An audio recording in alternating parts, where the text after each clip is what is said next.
On July 7, 2026, in Canton, Ohio, 39-year-old Julius Edwards became a wanted suspect following an aggravated assault that had occurred earlier that week.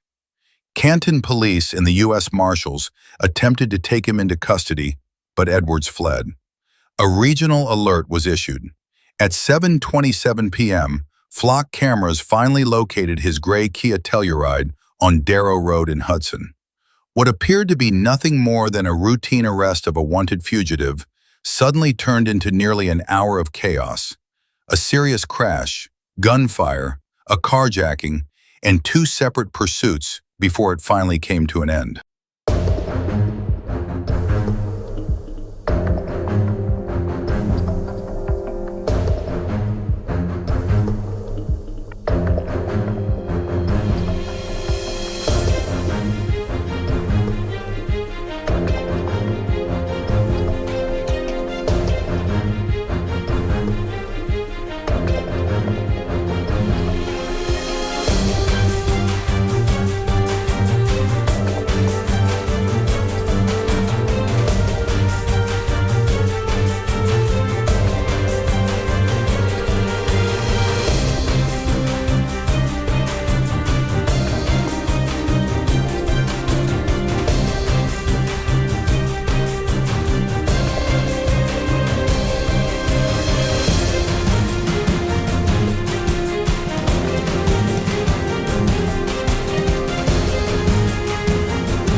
The trooper activated his emergency lights, but Edwards did not stop. The pursuit began. At the intersection of Terex Road, Edwards ran a red light at high speed and crashed into multiple other vehicles, causing a serious collision involving multiple victims.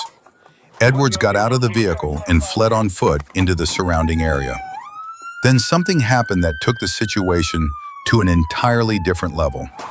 Edwards turned back and opened fire on the trooper pursuing him. The trooper immediately returned fire. An officer-involved shooting unfolded in the middle of Ohio, and Edwards disappeared into the nearby woods as law enforcement established a perimeter and locked down the area. They are in pursuit in that area. They're going to be westbound on Sabro, coming up to you shortly. Dispatch has been copy.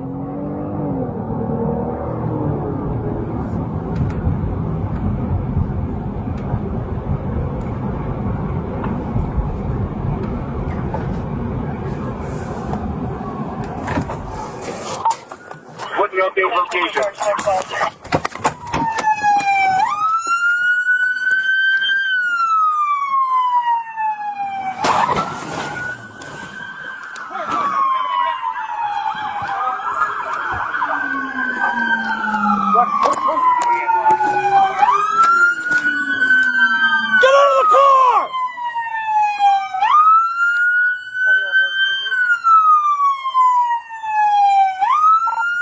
412. He ran my cruiser. I'm standing here with the vehicle. They're in foot pursuit.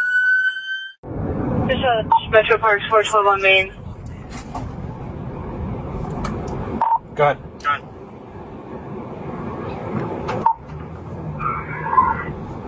Just advising, they are in pursuit in that area. They're going to be westbound on Sabro, coming up to you shortly. Dispatch has been copy.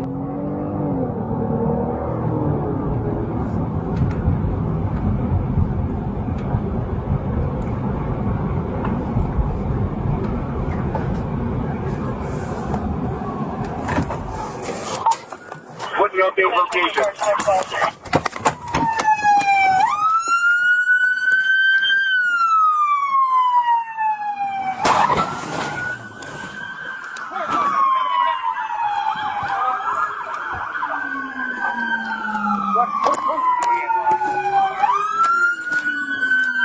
Get out of the car!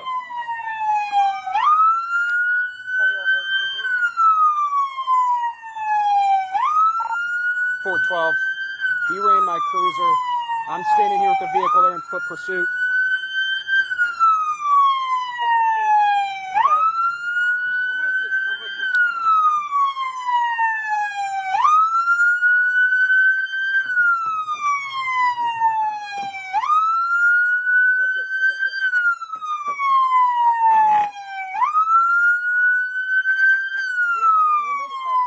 Yeah, me. Yeah. Less than an hour later, at 8:25 p.m., troopers spotted Edwards driving a silver Chrysler Town & Country, a vehicle he had just carjacked from an innocent civilian. The emergency lights came on for the second time, but Edwards again refused to stop. A second pursuit began, involving multiple law enforcement agencies. About 10 minutes later, the Chrysler crashed into a Summit Metro Parks patrol vehicle, causing the police vehicle to overturn near Saybrook Boulevard in Bunker Lane. Edwards got out of the vehicle and tried to flee, but this time there was nowhere left to go. Stowe police officers and troopers took him into custody at the scene without further resistance.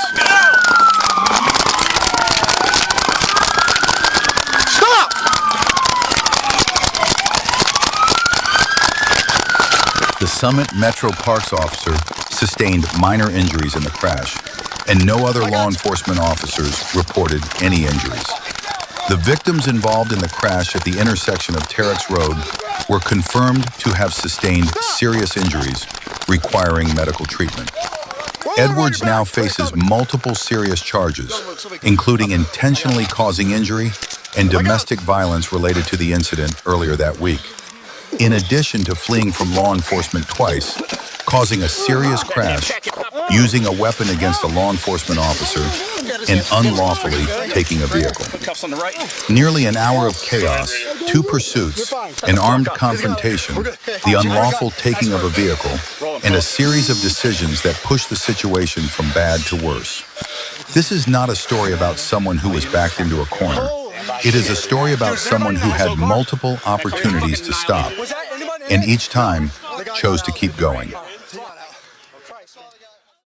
On April 9, 2026, at 9:51 a.m., on Interstate 30 in Arkansas, Corporal Antonio May was conducting routine patrol when he spotted a black Ford SUV with Texas license plates traveling at 68 miles per hour in a 75 mile per hour zone, below the posted speed limit and occupying the left lane.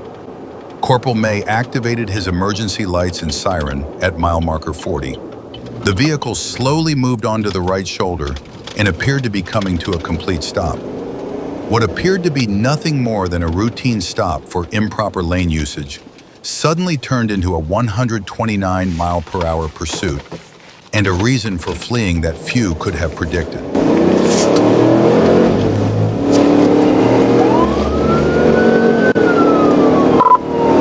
31 Hope, showing 1037.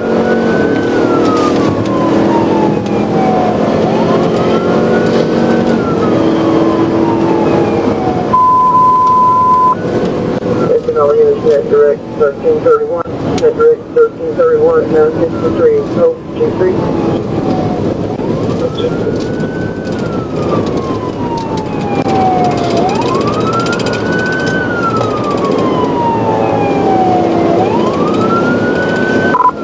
Speeds 80, traffic's light.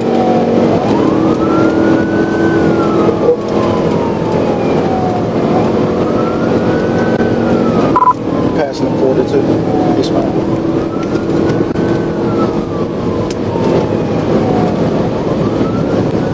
Just as the vehicle was about to come to a complete stop, Hugo Antonio Garcia de Leon suddenly hit the gas and fled at high speed.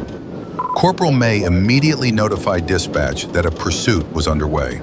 The Ford SUV sped eastbound on I-30 in an erratic and reckless manner, reaching 129 miles per hour at mile marker 43 and showing complete disregard for the safety of anyone traveling on the highway.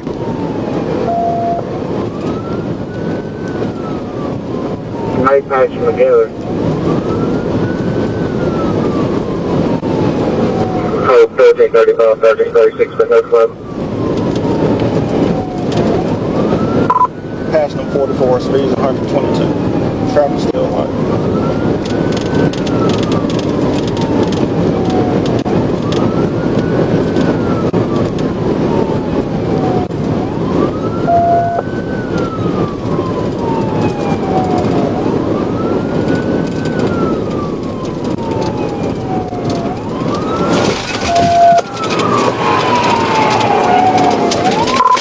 TBI, he read the 45 rollover. As Garcia approached mile marker 45, he began slowing down to 101 miles per hour, and Corporal May seized the opportunity.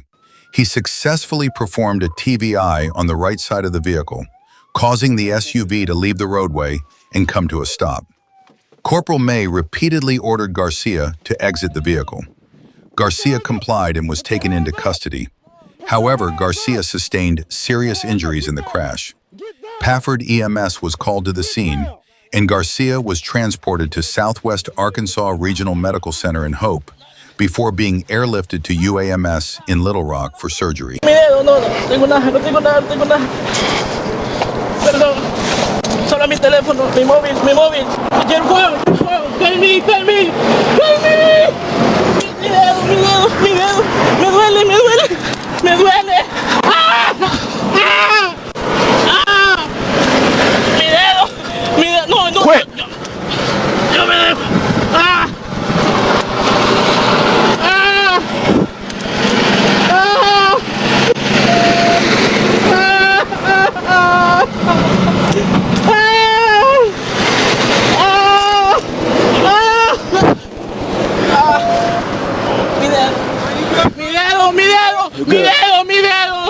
Mi dedo. Call me. Your phone. Oh. No. 10, 15. Mi dedo, el dedo. Me duele. Call me. Hey. No, solo mi teléfono. Shut up. Mi teléfono. Your phone. Gorda. No. You call me Joe. Hey. Mi teléfono, sí, permite. No, mira, me duele. De verdad me duele. Sit down. Déjame hacer una Sit llamada. down. Call me. Por favor. Call me. Your phone. Sit down.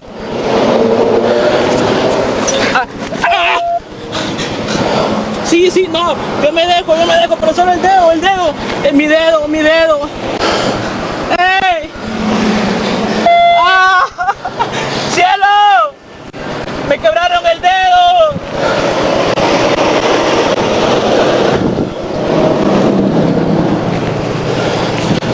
No, mi dedo, ¡ey! Mi dedo. You should never ran. No speak English, speak Spanish. We got medics on the way, okay? No me voy a ir, yo no me voy a ir. Solo el dedo, mi dedo me duele. Okay, yeah, it's 1064. That's clear. No me voy a ir, solo el dedo me duele. Me duele el dedo, me duele. Yurte. Oh, G20 status check. Stay down. ¡Gorda, mi dedo!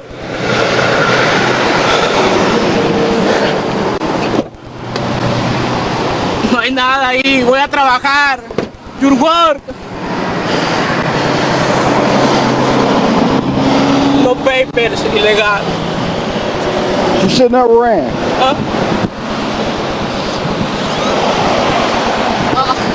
No papers, yo ilegal, you're working. Wow, mira mi dedo. Mira el dedo.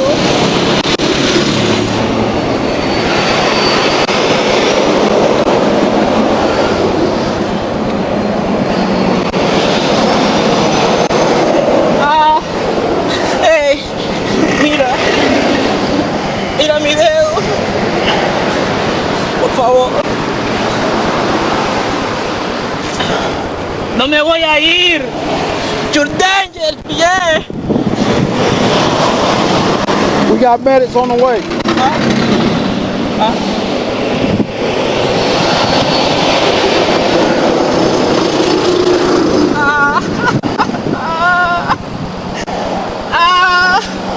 We got medics on the way. During a brief conversation with Corporal May, Garcia revealed why he had refused to stop. He was not lawfully present in the United States and was concerned about the consequences of his immigration status. Immigration authorities were notified shortly afterward. Because his medical condition required immediate treatment, Garcia could not be taken into custody at that time. Corporal May stated that he would seek a formal arrest warrant after Garcia received medical treatment. The Ford SUV was towed by bypass wrecker service. No civilians were injured. But this case leaves behind a thought-provoking question. One decision to hit the gas and flee turned a routine traffic stop into serious injuries, an arrest warrant, and notification to immigration authorities. An outcome that could have been completely avoided. On April 24, 2026, at 1:09 p.m. on U.S. Highway 412 in Arkansas, Trooper First Class Marshall Hill was stationary and monitoring traffic near Mustine Road when his front radar clocked a brown four-door Chevy speeding through an active construction zone at 77 to 78 miles per hour in a 45-mile-per-hour zone. Trooper Hill activated his emergency lights and siren and began pursuing the vehicle, catching up to it at 105 miles per hour near Wildcat Creek. What appeared to be nothing more than a routine speeding violation in a construction zone suddenly turned into a 140-mile-per-hour pursuit that ended with an unbelievable sight: a vehicle launching into the air, rolling multiple times, and coming to rest upside down in the middle of the highway.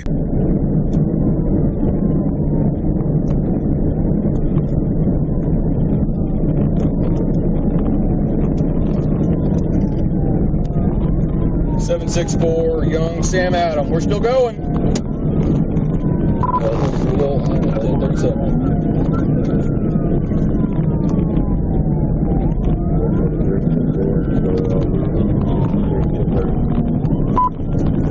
764 Young Sam Adam, 412 West. Instead of stopping, the driver accelerated as Trooper Hill followed behind, speeding westbound on U.S. Highway 412, passing other vehicles by repeatedly weaving from the left lane to the right lane and reaching speeds of more than 140 miles per hour. An active construction zone, heavy traffic, and curves in the roadway, none of it slowed the brown Chevy down. The driver showed complete disregard for the safety of everyone traveling on that stretch of highway. DC 7745, crossing the Water River, speeds 142. He's pulling away from me. I got it.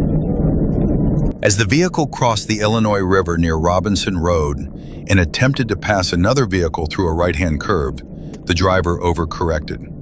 The vehicle lost control. The left side slammed into the cable median barrier, destroying hundreds of feet of cable, then launched off the roadway, rolled multiple times through the air, and came to rest upside down in the westbound lanes. Trooper Hill approached the crash scene, but music was still blasting from inside the vehicle, making it impossible for him to hear anything coming from within. Looking through the shattered rear window, he saw a lone female trapped beneath the collapsed roof. EMS was called to extricate her. Hey, can you hear me?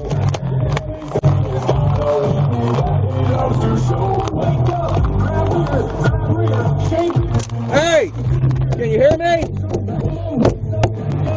Is it just you in there? Are you by yourself?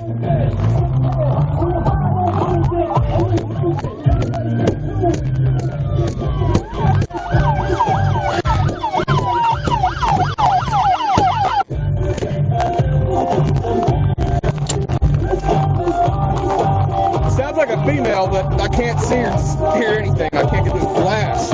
Let me go get my window punch and some gloves. You can just watch it. See if you can get any light.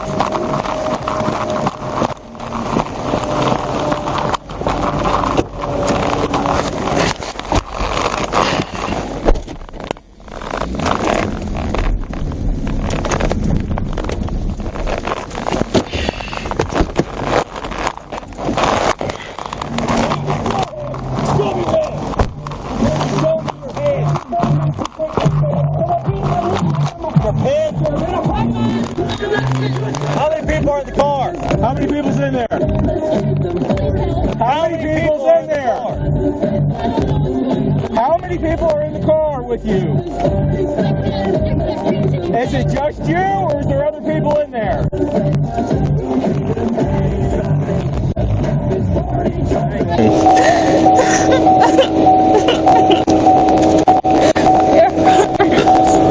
The seat is fully fitting me. It hurts. I know. Can you feel your legs at all? I can feel my legs. Okay, all right.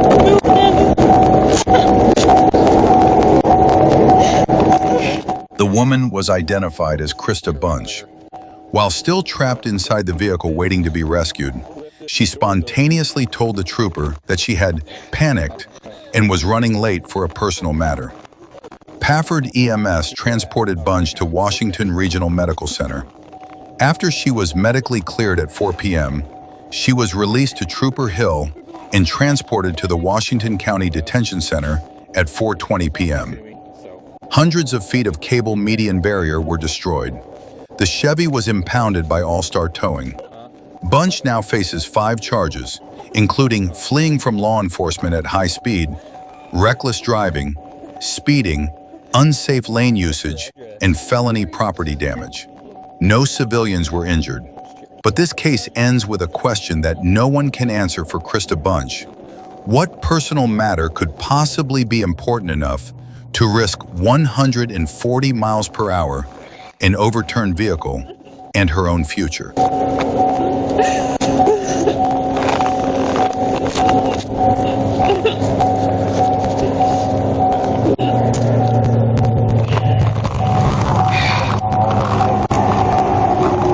Where's my EMS at?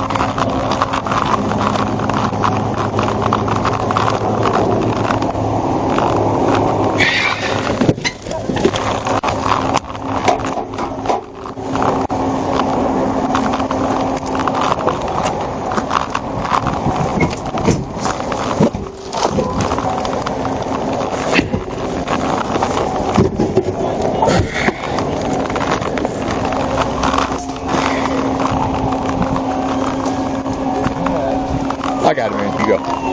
I'll go down there. I'll be okay. Yeah.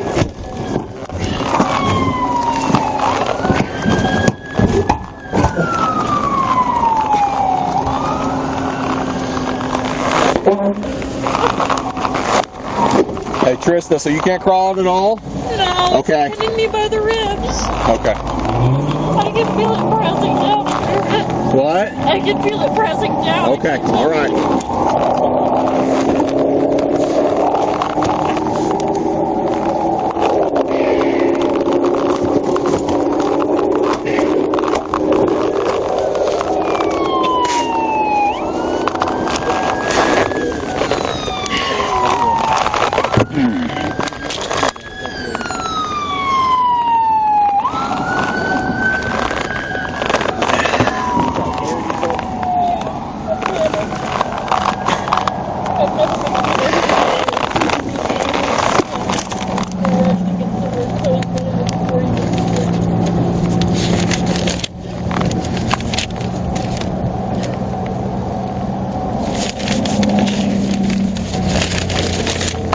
Where were you trying to get to? Just farther, like 10 minutes away or whatever. Just silo, right over by the auction house. Okay, was it for work or something?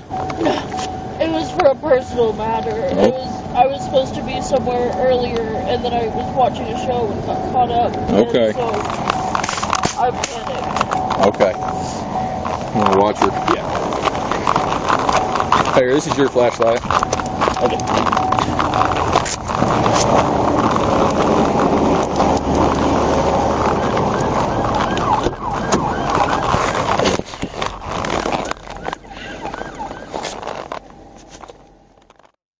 On March 1st, 2026, at 4:43 p.m., on Highway 86 North in Arkansas, a trooper was on patrol when he spotted a white male riding a green ATV directly in the highway traffic lane, completely unlawfully. As the trooper began turning around, the ATV rider looked back and immediately accelerated.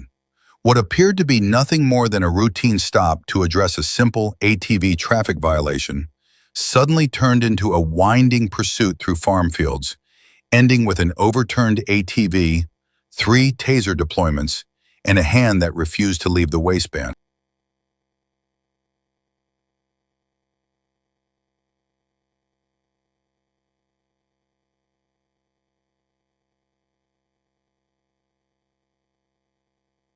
Gales drove the ATV into the parking lot of the Brown Grove Fire Department, then exited through the back and headed straight across the fields to the northeast. The trooper activated his siren, and Gales accelerated. The ATV carved wild circles through the farm fields, trying to find a way out before returning to northbound Highway 86. Along the way, Gales repeatedly slammed on the brakes directly in front of the patrol vehicle, a deliberate and dangerous move that showed he was not only trying to flee, but also attempting to interfere with the pursuit. When he turned onto Hall Road, Gales tried to drive into a field, lost control, and the ATV rolled onto its left side. We're headed up right behind Greg Tennison's house. This field.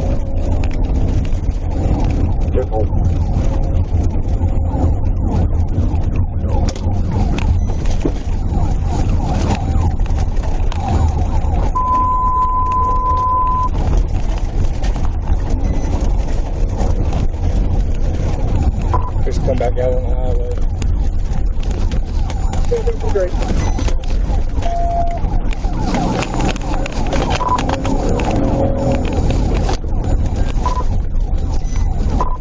Making loops in this field. Trying to get back out on Highway 86. 31 on Bill Road, getting closer to you. Now we're getting back on Highway 86 right now. Heading north.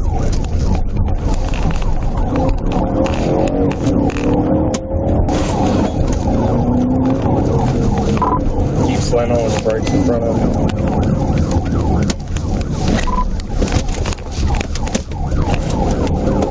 It's a white male with a jersey, number 28, black jersey.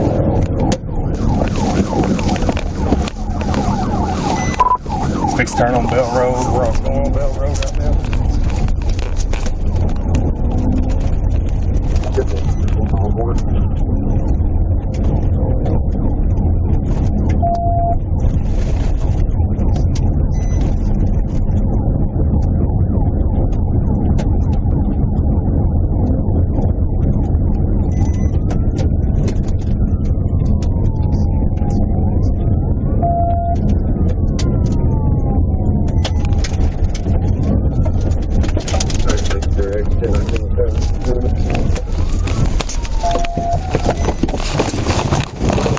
Gales was back on his feet almost immediately, but instead of complying, he began backing away step by step, scanning his surroundings with both hands at his waistband and refusing to follow any commands.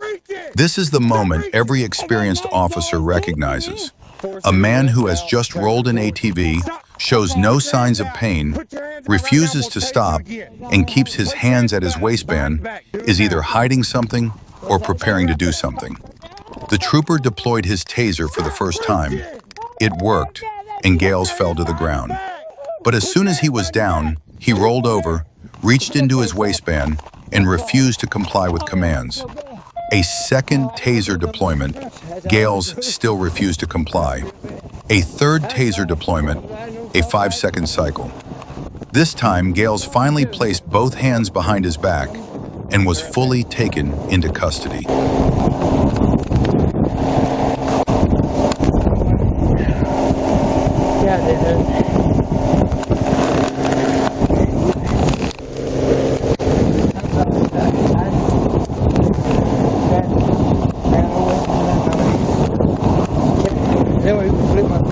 They just like that. I ain't never hit my change. That still hurt. That makes us learn real quick. I'll be moving. This way? This way? I think I just tightened my fingers on my shoe. During a search before transport, the trooper found a slim-bladed pocket knife in Gales' right front pocket, further explaining why he had repeatedly kept his hands near his waistband throughout the encounter. Dashcam ambulance service was called to remove the taser probes, but Gales declined medical treatment and allowed the trooper to remove them himself. 4 probes were removed, 1 from his upper abdominal area, 2 from just above his belt line, and 1 from the heel of his right boot. Gales was transported to the Prairie County Jail and charged with 5 offenses, including fleeing by vehicle, unlawfully operating an ATV on a public highway, careless driving, resisting arrest, and fleeing on foot. The ATV was not damaged. No civilians were injured. But this case serves as a clear reminder. Sometimes the greatest danger does not come from speed or a crash, but from a hand that refuses to leave the waistband.